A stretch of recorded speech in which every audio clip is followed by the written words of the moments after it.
তো হ্যালো বন্ধুরা, কেমন আছো তোমরা সবাই? আশা করছি যে যেখান থেকে আমাদের ভিডিও দেখছো সবাই খুব ভালো আছো, সুস্থ আছো। আমিও কিন্তু বেশ ভালোই আছি, একটু আধটু শরীর খারাপ যাচ্ছে। কাল গেছে রোববার আর এইটা হচ্ছে রোববারের ভিডিও। তো অনেক দিন ভিডিও দেওয়া হয় না, মানে ইউটিউবে ব্লগ ভিডিও দেওয়া হয় না। তো ভাবলাম যে চলো একটা ভিডিও দেওয়াই যাক তোমাদেরকে।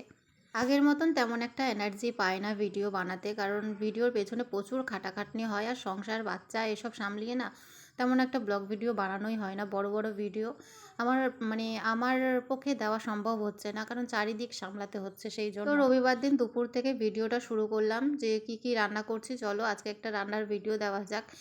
দুপুর থেকে কি কি করছি না করছি চলো তোমাদের সাথে শেয়ার করছি, পুরো ব্লগটা দেখতে থাকো। প্রথমেই বানিয়ে নিয়েছি হচ্ছে লাল শাক, একটু পোস্ত দিয়ে, বেশ ভালোই লাগে আমার পেঁয়াজ রসুন দিয়ে, যেহেতু এটা আমিষের দিন ছিল তাই। আর সোমবার তো নিরামিষ খাই, তাই এটা পারবো না মানে পেঁয়াজ রসুন দিয়ে খেতে, সেই জন্য আজকেই বানিয়ে নিলাম। তো এদিকে দেখো মাছের ডিম নিয়ে এসেছিলো তোমাদের দাদাভাই, তো মাছের ডিম দিয়ে ভালো করে টমেটো পেঁয়াজ লঙ্কা কিছু মশলা গুঁড়ো মশলা দিয়েছি, দিয়ে দেখো এখানটা ভালো করে মাছের ডিমটাকে বেসন টেসন দিয়ে ভালো করে মাখিয়ে রেখেছি। রান্নার টাইমটা জানোই তো একটু বেশ কিছুটা টাইম লাগে, সেই জন্য আর তোমাদেরকে পুরোটা দেখালাম না। তো একদম রান্না বান্না সেরে নিয়ে চলে এলাম। দেখো কি কি রান্না করেছি চলো দেখাই। প্রথমে দেখাই সাদা ভাত, দুবেলাকার ভাত রান্না করে নিই, কারণ আমরা রাত্রেবেলা হচ্ছে ভেজা ভাত খাই আমরা, সেই জন্য। আর এদিকে দেখো পোস্ত দিয়ে লাল শাক করেছি পেঁয়াজ রসুন দিয়ে, আমার কিন্তু বেশ ভালো লাগে। আর এদিকে হচ্ছে মাছের ডিমের বড়া ভেজে নিয়েছি, পাঁপড় ভেজে নিয়েছি।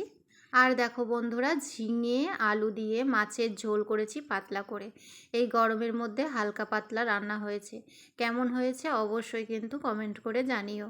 আজকে তেমন কিছু রান্না ছিল না বলে অনেক তাড়াতাড়ি রান্নাটা আমার হয়ে গেছে, বেলা 12:30টার আগেই।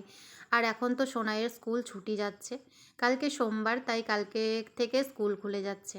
এটা যেহেতু রবিবারের দিনকার ভিডিও তাই বললাম আর কি। পরীক্ষার পরে বেশ কয়েকদিন ছুটি গেছে সোনাইয়ের। তোমাদের দাদাভাই এসছে, তো কি কি ফল নিয়ে এসছে এদিকে দেখাই চলো।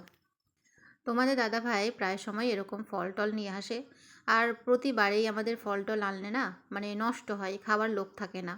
তাই আগের ফলগুলো শেষ হলে তারপরে কিন্তু দুদিন ছাড়া ছাড়া এরকম ফল নিয়ে আসে। আজকে যেহেতু রবিবার তাই রবিবার দিন করে ফল টল নিয়ে আসে, আবার শেষ হয়ে গেলে আবার নিয়ে আসে এরকম।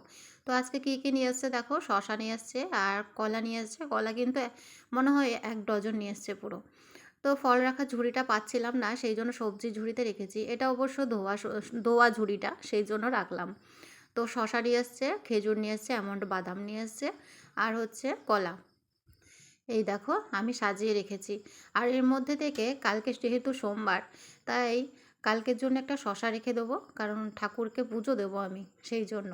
তো বন্ধুরা, আমরা এখনও খাওয়া দাওয়া করিনি, চলো খাওয়া দাওয়া সেরে আসছি। ভাত টাত খেয়ে দিয়ে চলে এলাম। দেখো একটু ফল কেটে নিয়েছি, কলা আর হচ্ছে শশা সোনাইকে দিচ্ছি। সোনাই ছুটে এসেছে শশা বাদ দিয়ে কলা খাবে, কারণ কলাটাও সব সময়ের জন্য ফেভারিট। প্রতি রোববারে ভাবি সবাই মিলে একসাথে খাবো, কিন্তু সেটা আর হয়ে ওঠে না মাঝে মাঝে। আজকে যেমন হয়নি, আজকে আমি আর সোনাই খেয়ে নিয়েছি, কারণ আমাদের খুব খিদে পেয়েছিল তাই। সোনাই কিন্তু ওর বাবার জন্য বসেই ছিল, কিন্তু ওর বাবা এসে দেখো কাজে লেগে পড়েছে, তাই আমরা দুজনে খাওয়া দাওয়া সেরে নিয়েছি।